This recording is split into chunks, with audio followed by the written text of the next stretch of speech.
Right, guys, so this is a quick video about one of the major rebellions under Mary the First. You probably won't know that much about Mary because we've not looked at too much so far, and there's also a bit of a brief explanation about the homework. So without further ado, let me share with you my screen. So a little bit about Mary first of all. So a lot of people, when it comes to the Tudors, they want to hear about Henry VIII or Elizabeth I. Okay, and the truth is, Mary the First, also known as Mary Tudor and Bloody Mary, her life, unfortunately, is just an absolute car crash. You know, it's a really sad story, and it's seen as one of the most unsuccessful and tragic tenures as an English monarch. But this whole tragedy is an amazing story, and you do start to at certain times feel really sorry for her. Now, at this stage, you probably won't be confused with the name Mary Queen of Scots. Mary Queen of Scots is a future rival with Elizabeth, so we've not introduced her yet, but in a few weeks' time we will. So don't get confused in a few weeks' time between Mary the First, who we're talking about today, also known as Mary Tudor, and Bloody Mary. She was Queen of England. Mary Queen of Scots is the cousin of Elizabeth, who she has a lot of trouble with. So Mary the First, who we're talking about today, her father was Henry VIII, and her mother, as you guys know, was Catherine of Aragon. So they had Mary. Now remember, Henry really wanted a boy, so he divorces Catherine and marries Anne Boleyn. That makes Mary illegitimate, and very sadly, she never sees her mother again after that point. Anne Boleyn and Henry have Elizabeth. Unfortunately, it's not a boy, so Henry divorces Anne. So that then means that Mary and Elizabeth, obviously being half sisters, they're both removed from the line of succession, meaning they both can't be queen. They both get reinstated later when Edward is born, a bit later in his life. So that's mean they can be queen again. But for a long period of both their lives, they were removed from the line of succession. The reason why she's called Bloody Mary is because she was a very, very devout Catholic. Okay, she burned over 300 Protestants at the stake. She believed that Protestants were what was called heretics. Heretics are people who are the wrong religion. So she believed that by burning them, she was saving their soul. She believed she was doing the right thing by killing Protestants because they were the wrong religion. She abandoned the title of Supreme Head of Church that her father had taken all those years ago, and she brought back Catholic bishops, Catholic mass, all the Catholic style churches that you expect. Now, the main reason for the rebellion we're looking at today, the Wyatt rebellion, is because of her very, very unpopular marriage to Philip II of Spain. Now, we'll look at that in a bit more detail in a second, but her reign as queen ends on a very, very, very low point. She loses the port of Calais in 1558 to the French in a war with them, a very costly war, not only financially, but to lose the port of Calais was a very important military strategic position and also a trade point for England. And we'd owned Calais for many, many years. If you've ever got a ferry from Dover to France, it's more than likely you've docked at Calais. Very close, perfect for us for trade. And unfortunately, Mary lost that in a war with a war with France in the last year of her life. So why did Wyatt's rebellion kick off in 1554? Well, the main reason was not really against Mary herself, it was against the marriage to Philip. Now, even though Mary refused to listen to these calls for her not to marry Philip, the reason why they were so anti-Philip was because Spain at the time was the most powerful country in Europe and one of the most powerful countries in the world. They had a massive empire, they had lots of colonies, they were rich, huge army, and Spain was taking over bits of Europe bit by bit. Now, the way they were taking over Europe was also using something called the Spanish Inquisition. Now, the Spanish Inquisition sounds very prim and proper. It wasn't.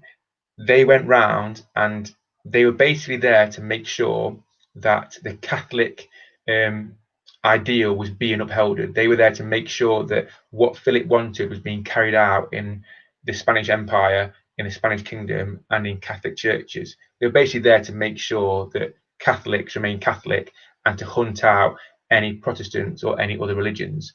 The problem is they used horrendous torture methods, and they struck fear in anywhere they went. Okay, so the English really feared the Spanish Inquisition coming over there and persecuting the Protestants even more. So Protestants were petrified.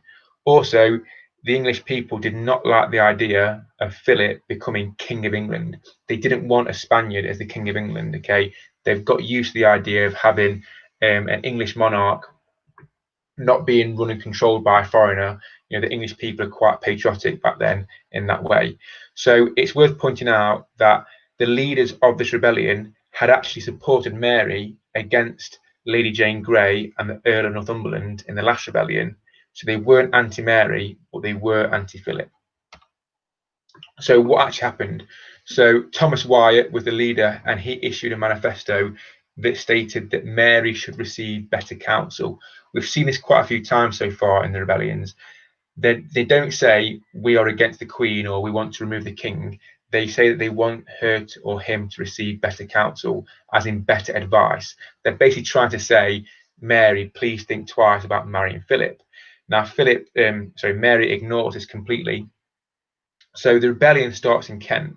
So think about why the rebellion will start in Kent. Well, they're probably most likely to feel the force first if Spain attack. Okay, from where they're positioned in the country, they're probably most at risk of invasion.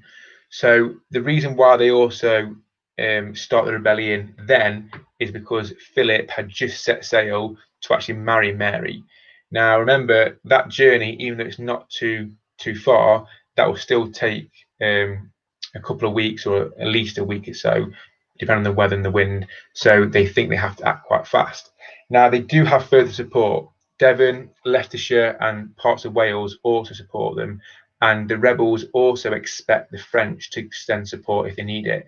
The reason why the rebels think the French will come to their help is because Spain and France are bitter, or used to be bitter rivals. And France would hate the idea of being surrounded by not only Spain, but also England controlled by a Spanish king. They would not want that at all. So the Duke of Norfolk was sent by Mary to crush the rebellion, but amazingly, most of his men actually joined the rebels. Okay, that shows us just how strongly they felt about the marriage between Philip and Mary. So even though they were sent by Mary herself, they really didn't want this marriage to take place. It was unpopular not only amongst Protestants but also amongst a lot of Catholics too. So Mary understood that this rebellion could get out of hand, so she offers to negotiate with them, but only if the rebels go home. They refuse. The second the rebels refuse, that is then treason, because they are going against the order of the monarchy. They're going against the order of the Queen. Thankfully for Mary, London, the central hub of the country, backs Mary. So in the end, Mary believes that Elizabeth was involved in this plot more. Now, Elizabeth was not really involved in this plot at all, but Mary believes she was and has Elizabeth locked up. Mary and Elizabeth had a very, very volatile relationship as sisters, and they never really saw eye to eye that much.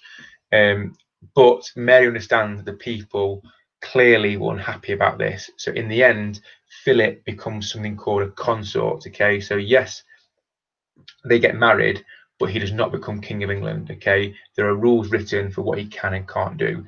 So would I call it a successful rebellion? Probably not, but it does still achieve one of its objectives. So your homework is this.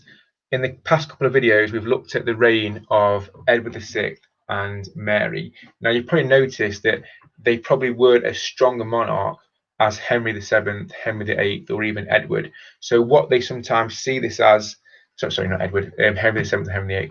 So what they sometimes, historians have called this time period with Edward and Mary and Lady Jane Grey is something called the Mid-Tudor crisis, because we're now in the midway point of the Tudor dynasty, and this was probably the weakest point. After Mary, we have Elizabeth, and Elizabeth is seen as the golden age of English history. Henry VIII, again, a very, very strong king, and Henry VII, a very strong king. So what I want from you guys is at least one page, but no more than 2 pages, a very short essay answering the question, was there a mid-Tudor crisis? Okay, so was it a crisis? What were things that bad, or actually have they been a bit overstated by historians? So at least 3 paragraphs. You might want to put into 5. You want to agree, yes, there was a Tudor crisis. A section on disagree, no, a crisis is the wrong word to use, and then a conclusion to what you think. You've got to use other historians' points of view. Well, I'll explain that now to you. So to help you out, because I'm not going to drop you in the deep end, some points about why there was a crisis, about why it's fair to say this was a mid-Tudor crisis. Well, there'd been very poor harvest in that time, and poor harvest means poverty, and that means that it's unstable. Very expensive wars, high inflation. That fourth bullet point there, the cloth market. England had become famous for creating cloth and selling it across Europe. When the cloth market fell, England realised they didn't really have that much else to offer Europe, and so again it increased the amount of poverty. The rebellions we have, not to mention other riots and risings that go on. There's constant what they call faction at court. So the people, the public, are unhappy with the leadership. The people advising the king or queen, and we also have Mary, who's seen as one of the worst monarchs this country's ever had. Edward, a sickly boy who's been controlled by 2 Lord Protectors. It doesn't really scream strength. We also have the attempt to put Lady Jane Grey on the throne. Would somebody have attempted to put somebody who shouldn't be there and make them the queen unless it was a crisis? You only attempt something like that if you think the country is weak. The church, there's not enough clergy. The church is really struggled this time to almost find its identity and to struggle with finances. We have one of the biggest major flu epidemics since the Black Death, and also the loss of Bologna and Calais. Now, if you're reading that and saying, sir, we've not learnt about a lot of that, I get that completely. A little bit of research, you'll find out about each of these. You don't have to go into a lot of detail. I'd rather you talk more about why the rebellions, which you've learned about, show it was a mid-Tudor crisis. On the flip side, some historians have said no, it wasn't a crisis, because actually Henry VIII's will was always upheld, as in the succession does go in line. Yes, Lady Jane Grey's queen for 9 days, but actually it does go Edward, Mary, and then on to Elizabeth. So actually it does show that they're still following the law. All the rebellions were destroyed pretty easily, and they were all mainly localized. The system of government never broke down. There was no mass revolution. There was no peasants' revolt, nothing like that. The social order stayed very much in place. There was the cloth market recovered from the Antwerp crash. The second part of Mary's reign was actually quite peaceful. She wasn't successful, but actually the last 3 years, up until the war with France, it was quite a peaceful time in England. Historians, people believe, have fabricated the idea of the mid-Tudor crisis, that actually, it wasn't that bad, and actually, in relation to maybe Henry VII or Henry VIII or Elizabeth, then yeah, maybe it wasn't as good as them. However, they still survived, and nothing drastically went wrong. We also know there were bigger crises. We think about the amount of trouble that Elizabeth faced, which you'll soon find out about, the amount of trouble that Henry faced with the amicable grant, but also mainly the Pilgrimage of Grace. So you could argue that actually, compared to Henry VIII and a lot what Elizabeth faces, it wasn't really a massive crisis. This is going to take quite a bit of research to do, okay? But you need to use, if you can, these three websites. I wouldn't usually say Wikipedia, but it's perfect for this. It talks about different historians' views on it. So I'll set quite a lengthy deadline for this. I'll give you a couple of weeks, but please, please, please read. Even if you Google mid-Tudor crisis and just read through it, you'll soon get your head around it. It literally just means that Edward and Mary were not strong enough monarchs, and that led to a crisis in England. Okay, so on the one side of the argument, you're going to say yes, it was a crisis. On the other side, you're going to say no, that's a bit overstated, it wasn't that bad. Right, guys, please continue to ask questions if you are not sure, and I will get back to you as fast as I can. But as always, take care, and I will speak to you soon.